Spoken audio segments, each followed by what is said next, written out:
Next to Let's Play videos, reviews seem to be the next bandwagon creators go to when following the algorithm we all know and love. And I thought I'd join them. What is there left to review? There already have tons of people reviewing movies, games, TV shows, hell, even trailers. I looked at my options and thought since not many people were doing it yet, let's review two specific genres of video making people love to do. TPIs and object shows. Some people succeed in life, or for past mistakes. Now for these shows, I'll be covering its plot/premise, if there's even anything to point out, characters, challenges, and other places of flaw that have in said show. Now, with these reviews, I don't want to cause unneeded drama or controversy. I'm only here to give some advice on what to keep doing and what to stop. Please take what I say here as such. I already know what kind of volcanoes are if I come off too negatively in my reviews. Great! Now I got that settled, on to the show in question. I'm taking a look at my interesting TPIs, NickiNor2s TPI. Let's do this!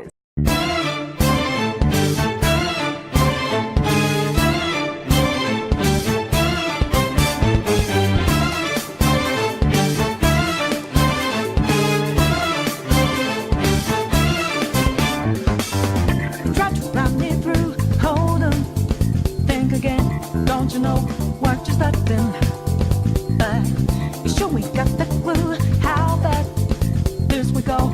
Don't you know? No more art. And as you look to the horizon, not a cloud, but then stormy weather's go too cold. Seems like it breaks up out of nowhere. All around you is not what you foretold. You never see it coming.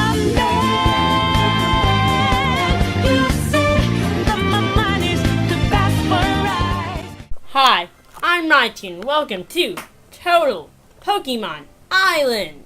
NickiNor2s TPI has a very simple plot. 20 Pokemon battle it out on an island for a prize. In this case being 1 million Poke. It's a plot that almost every TPI subscribes to in the past, or even sometimes now. But it's kind of what makes the charm of it all. There's nothing too spectacular or groundbreaking in this show, but it's the simplicity of it all that makes it so memorable. You see, many TPIs, myself included, try to make our shows different, so we try to complicate and add something to our stories and characters to stand out. But sometimes it's nice to see a TPI is not worried about standing out.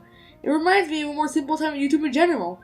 People are making videos for the sake of having fun, and comedy reflects the old state of YouTube as well, for better or for worse. One flaw I have with this show is that the character interactions are very predictable. For example, after even makes fun of Lucky Tongue or when Spilters asks out Chin Chow, you already know by the end of the episode they're gonna get back together at some point, and that they're gonna come back in other points so the relationship can flourish. Another flaw I have is that the eliminations are very predictable. The eliminations last part of an episode, but the whole episode leads up to it and leave the audience feeling satisfied or even speechless.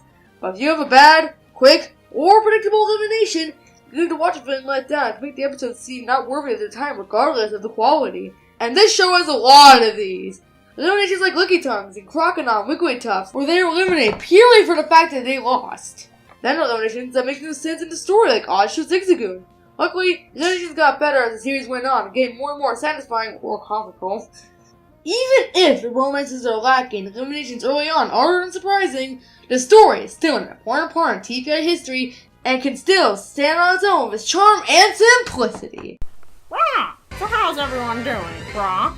Fine, good, Porygon. The characters on this show are, on a surface, extra in one note. They have your archetype you see in every TPI now. The fat one, the peppy one, the evil one, the stupid one. But Nikki found a way to make these archetypes rather amusing. I can't explain why I like these characters here and hate them in other shows. Maybe it's because it's one of the first TPIs to have these and that increases the charm. Now make no mistake, there are characters I dislike. I find Seeker to be annoying, lazy, and pointless over drama. But he just aggravated character from the moment she showed up. Flappy this season was a bland villain.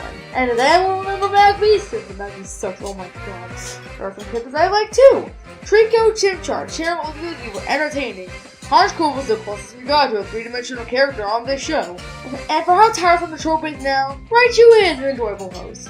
The rest of the characters I find boring or had the same gripes or praise that I had with the others. The characters themselves might not be that interesting, but Nikki found a way to make them likable or at the very least enjoyable.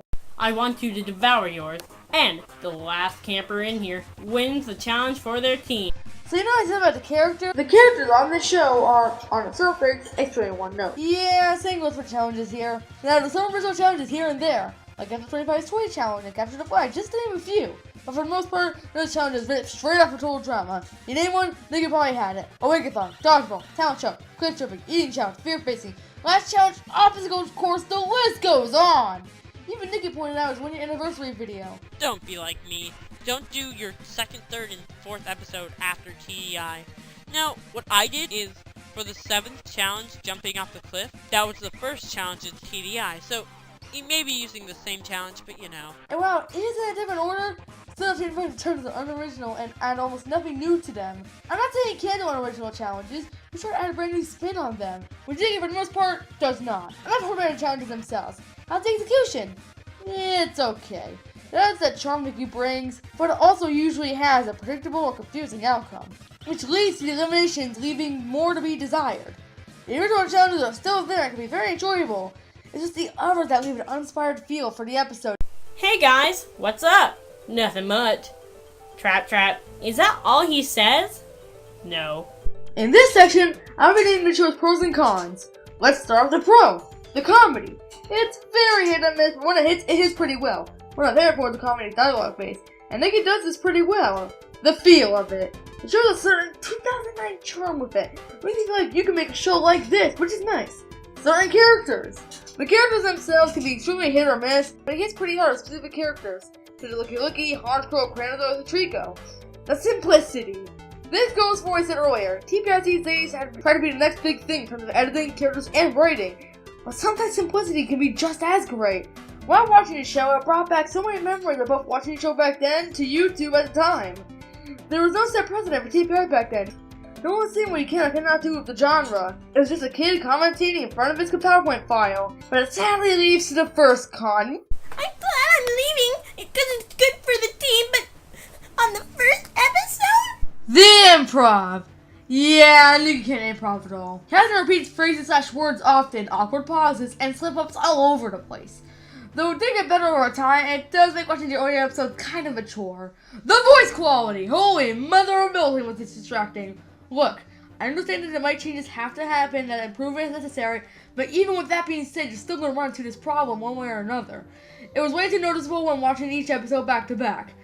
I won't hold him to it, since like I said, it happens to everyone, but it's still a problem. The episode length. Remember I said this? What was the closest we got to a three-dimensional character on this show? Yeah, the episode length is a factor to this. He gets almost no room for character development. Oftentimes we get little snippets of scenes before the challenge. It's either teaching us something we could gather up, new information that won't amount to anything in the episode, or game talk.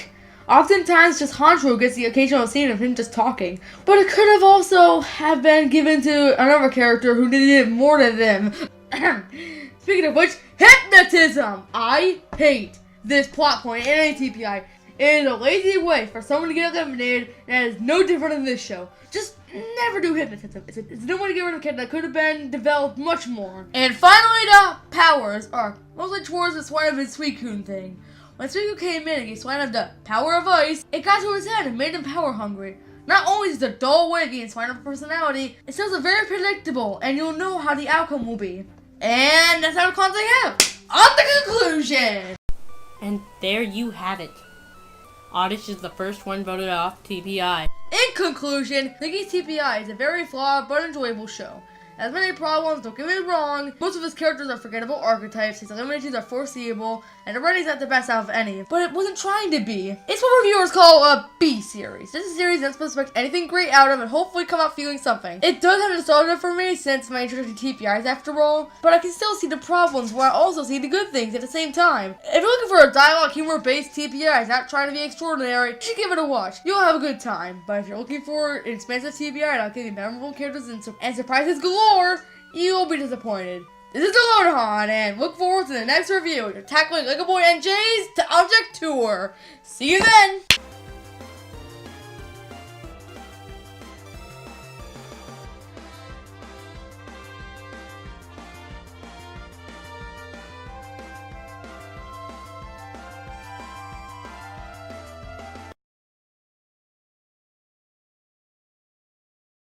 Hi, I'm Pichu.